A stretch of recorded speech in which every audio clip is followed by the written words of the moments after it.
Hi students, in the previous videos we studied that the male gamete sperm is formed by the process of spermatogenesis.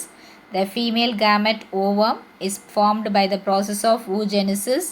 The haploid male gamete sperm and the haploid female gamete ovum fuses to form the diploid zygote. The diploid zygote is transformed into a blastula and gets implanted into the uterine wall. Then it gets implanted in the uterine endometrium. By this time, the blastula has transformed into the gastrula with the primary germ layers. The primary germ layers develop into the different organs and organ systems by the process of organogenesis. Then we studied about the gestation period and also about the hormones that are involved in the pregnancy. In this video, we are going to learn about parturition and lactation. The fertilized ovum or the diploid zygote takes 9 months or 40 weeks, or we can say it as to 80 days to develop into a baby. So after this development, that is the completion of the pregnancy, the child is given birth. That is called as parturition. ஒரு diploid zygote வந்து ஒரு சைல்டாக develop பண்ணுறதுக்கு 9 months எடுத்துக்கும். So அந்த 9 month முடிஞ்சு child ஃபுல்லாக develop ஆன பிறகு அந்த சைல்டு வந்து பிறக்கிற ப்ராசஸை தான் நம்ம என்ன சொல்லுவோம்னா பார்ட்ரூஷன் அப்படின்னு சொல்லுவோம். So there are series of events that takes place which will expel the child from the uterus. So யுட்ரஸை விட்டு வெளியே வரத்துக்கு பார்த்தோம் அப்படின்னா நிறைய ஈவெண்ட்ஸ் நடக்கும். அந்த ஈவெண்ட்ஸ் எல்லாம் கலெக்டிவாக நம்ம என்னன்னு சொல்லுவோம்னா லேபர் அப்படின்னு சொல்லுவோம். இந்த ப்ரெக்னென்சி பீரியட் ஃபுல்லாகவே பார்த்தோம் அப்படின்னா யுட்ரஸ் வந்து நிறைய strong and week contractions undergo பண்ணும். ஸோ அதாவது என்ன பண்ணுன்னா கரெக்டாக அந்த பேபி டேர்ன் ஆகும். நெக்ஸ்ட் என்ன ஆகும், வளர வளர வந்து அப்படியே வந்து டைலேட் ஆகணும். அந்த மாதிரி நிறைய அப்படியே ஃபுல்லாக டைலேட் ஆகி இருந்திருக்கும்.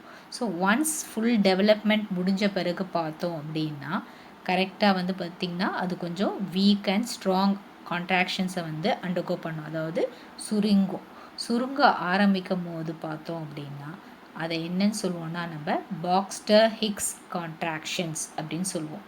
ஸோ இந்த கான்ட்ராக்ஷன்ஸ்னால என்ன ஆகும்னா ஒரு ஃபால்ஸ் லேபர் ஃபார்ம் ஆகும். ஸோ டைம் என்ன பண்ணுவாங்க, ஒரு சைல்டு டெலிவரிக்கு போகிறதுக்கு முன்னாடி சமயத்தில் அப்படியே ரொம்ப பெயினாக இருக்குது அப்படின்னு சொல்லிட்டுன்னு அந்த மதர் சொல்லுவாங்க. ஸோ ஹாஸ்பிட்டலில் கொண்டு போய் அட்மிட்டும் பண்ணுவாங்க. அதுக்கப்புறம் பார்த்தோன்னா அது ஃபால்ஸ் லேபர் தான் அப்படின்னு சொல்லிட்டுன்னு திரும்ப வீட்டுக்கு அனுப்பியிருப்பாங்க. ஸோ எதனால் அது நடக்குது அப்படின்னா அந்த யுட்ரஸ் வந்து அப்படியே கான்ட்ராக்ட் ஆக ஆரம்பிக்குது. அந்த கான்ட்ராக்ட் ஆக ஆரம்பிக்கும் போது என்ன ஆகும்னா அவங்களுக்கு கொஞ்சம் அந்த பெயின் வரும். ஸோ அந்த பெயின் வரும்போது நிஜமாகவே டெலிவரிக்காக தான் பெயினும் அப்படின்ற மாதிரி அவங்களுக்கு தோணும். அதை தான் வந்து என்ன சொல்லுவோம், பொய்யான ஒரு வலி. அதை வந்து ஃபால்ஸ் லேபர் அப்படின்னு சொல்லுவோம். As the pregnancy progresses, the child gets fully developed, and at this stage there will be increase in the estrogen hormone which will promote the uterine contractions. So ஒரு ப்ரெக்னென்சி முடிய போகிற ஸ்டேஜில் பார்த்தோன்னா child வந்து fully டெவலப்டாக இருக்கும். Oestrogen hormone வந்து அதிகமான அளவில் வந்து செக்ரீட் ஆகும். அந்த ஸ்டேஜில் என்ன ஆகும்னா யுட்ரஸ் வந்து ஸ்லோவாக வந்து சுருங்க ஆரம்பிக்கும்.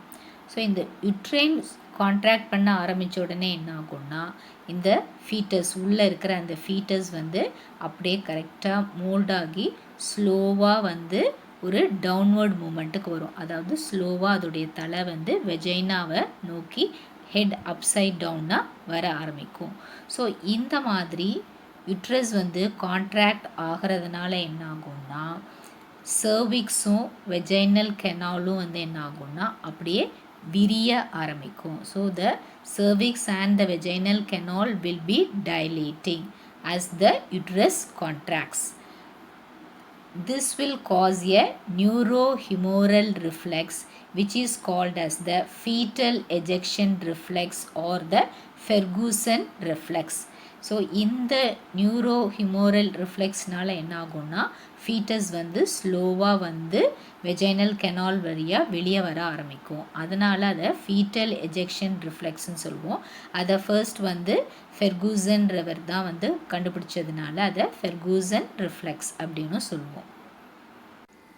Ferguson reflex will initiate the neurohypophysis or the posterior pituitary gland to secrete oxytocin.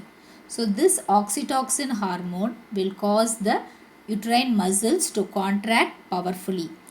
As a result of powerful contractions of the uterine muscles, the child will be expelled from the uterus through the birth canal, that is the cervix and the vagina. இந்த Ferguson ரிஃப்ளெக்ஸ்னால் என்ன ஆகும் அப்படின்னா நியூரோஹைப்போஃபைசிஸ் வந்து அதிகமான அளவு ஆக்சிடாக்சின் ஹார்மோனை secrete பண்ணும். இந்த ஆக்சிடாக்சின் hormone அதிகமானதுனால என்ன ஆகும்னா யுட்ரைன் மசில்ஸ் வந்து ரொம்ப பவர்ஃபுல்லாக சுருங்க ஆரம்பிக்கும். ஸோ யுட்ரைன் மசில்ஸ் சுருங்க ஆரம்பித்ததுனால யுட்ரஸை விட்டு சைல்டு வந்து வெளியே வர ஆரம்பிக்கும். எது வழியாக வெளியே வரும்னா சர்விக்ஸ் அப்புறம் வெஜைனல் கெனால் வழியாக வெளியே வர ஆரம்பிச்சிடும். இந்த சீக்வன்ஸ் ஆஃப் ஈவெண்ட்ஸை தான் நம்ம என்ன சொல்லுவோம்னா parturition or child birth. What are the sequence of events? The uterus undergoes periodic episodes of weak and strong contractions, which is called as the Braxton-Hicks contractions, which leads to the false labor. As the pregnancy progresses, there will be increase in estrogen hormone. This estrogen hormone will promote the uterine contractions. As the uterine muscles contract, the fetus gets molded and descends. So the descent of the fetus causes the dilation of the cervix and the vaginal canal, which results in a neurohumoral reflex, which is called as the fetal ejection reflex or the Ferguson reflex. As a result of this Ferguson reflex, the neurohypophysis secretes more oxytocin. This oxytocin hormone causes the powerful contractions of the uterine muscles and expels the baby through the birth canal. We studied oxytocin secreted by the neurohypophysis causes the powerful contractions of the uterine muscles. Likewise, there is another hormone relaxin which is secreted by the placenta and also found in corpus luteum, which causes the powerful contractions of the uterine muscles. Apart from contractions of the uterine muscles, the relaxin helps to relax the pelvic joints and dilate the cervix and facilitate the childbirth. ஆக்சிடாக்சின் வந்து child பர்த்துக்கு help பண்ணுற மாதிரி ரிலாக்ஸுன்ற ஹார்மோனும் வந்து child பர்த்துக்கு help பண்ணும். So ரிலாக்ஸினை வந்து secrete பண்ணுறது வந்து பார்த்தா placenta. இந்த பிளாசண்டாவை தவிர்த்து இந்த ஹார்மோன் வந்து கார்பஸ் லூட்டம்லேயும் இருக்கும். இந்த ரிலாக்ஸின் என்ன பண்ணணும்னா பெல்விக் ஜாயின்ஸை அப்படியே விரிய வச்சு கொடுக்கும். ஸோ பெல்விக் ரீஜன் பார்த்தோம் அப்படின்னா கேர்ள்ஸ்க்கு வந்து ரொம்ப ப்ராடாக இருக்கும் அந்த சைல்ட் பர்த்தை ஃபெசிலிட்டேட் பண்ணுறதுக்காக. ஸோ இந்த சைல்டு பர்த்தை ஃபெசிலிட்டேட் பண்ணுறதுக்காக பெல்விக் ஜாயின்ஸை அப்படியே விரிய வச்சு கொடுக்கும். அதே மாதிரி யுட்ரைன் கான்ட்ராக்ட் ஆகும்போது அப்படியே சர்விக்ஸை வந்து விரிய வச்சு அந்த சைல்டு வந்து வெளியே வரத்துக்கு வந்து ஹெல்ப் பண்ணும். When the expulsion of the baby takes place, the extraembryonic membrane amnion ruptures and the amniotic fluid also flows through the vagina followed by the fetus. Placenta along with the umbilical cord remains also gets expelled, which is called as the afterbirth. First என்ன ஆகுது, child வந்து அப்படியே expel ஆகுது. Child வரும்போதே என்ன ஆகுது, extra embryonic membrane amnion வந்து அப்படியே ரப்சர் ஆகி அது உள்ளே இருக்கிற ஆம்னியாட்டிக் ஃப்ளூயிடும் சைல்டு பிறந்த பிறகு வெளியே வர ஆரம்பிக்கும். இந்த பிளாசண்டா அம்பிளிக்கல் கார்ட் ரிமைன்ஸ் எல்லாமே வந்து ஆஃப்டர் பர்த் அப்படின்னு சொல்லுவோம். அதுவும் வந்து சைல்டு டெலிவர் ஆன பிறகு அப்படியே வெளியே வர ஆரம்பிக்கும். As soon as the child is born, the mammary glands start producing the milk. The production of milk by the mammary glands is called as lactation. Towards the end of pregnancy, there is increased level of estrogen, progesterone and the human placental lactogen. So this increased level of these hormones will stimulate the hypothalamus to release prolactin releasing factors. So ஒரு pregnancy end ஆகும்போது என்ன ஆகும்னா estrogen, progesterone, human placental lactogen இந்த 3 ஹார்மோனும் வந்து அதிகமான அளவில் இருக்கும். So இந்த அதிகமான அளவில் இந்த 3 ஹார்மோனும் இருக்கிறது வந்து என்ன பண்ணுன்னா ஹைப்போதலாமஸை வந்து ப்ரோலாக்டின் ரிலீசிங் ஃபேக்டர்ஸை வந்து செக்ரீட் பண்ண ஸ்டிமுலேட் பண்ணும். இந்த ப்ரோலாக்டின் ரிலீசிங் ஃபேக்டர்ஸ் இன்டர்ன் என்ன பண்ணோன்னா ஆன்டீரியர் பிட்யூட்டரியை ப்ரோலாக்டின் ஹார்மோன் செக்ரீட் பண்ணுறதுக்கு ஹெல்ப் பண்ணும். இந்த ப்ரோலாக்டின் ஹார்மோன் தான் வந்து லாக்டோஜெனிசிஸில் ரொம்ப இம்பார்ட்டண்ட் ரோல் ப்ளே பண்ணுது. We have studied oxytocin secreted by neurohypophysis causes the powerful contraction of the uterine muscles during parturition. Oxytocin also causes the let down reflex. What is let down reflex? The actual ejection of milk from the alveoli of the mammary glands. So mammary glandsல வந்து structure படிக்கும்போது படிச்சிருக்கோம். அதில் இருக்கிற alveoli அது மூலமாக தான் வந்து milk வந்து எஜெக்ட் ஆகும்னு.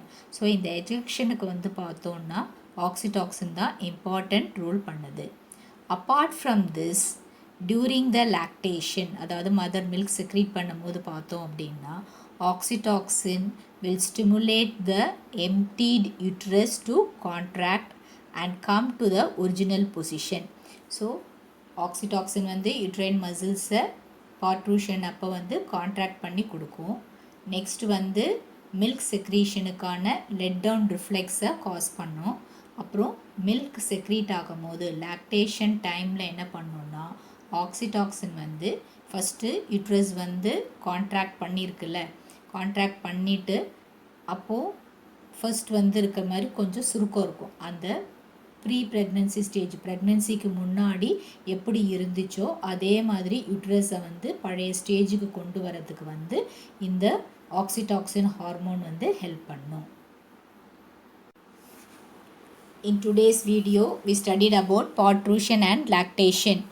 With this, the chapter Human Reproduction is completed. Hope all have understood the lesson. If you have any doubts, you can ask me. This Thursday, you have test in this complete lesson. Be well prepared. I'll post the questions by 10 a.m. on Thursday. Stay home, stay safe. Thank you, children.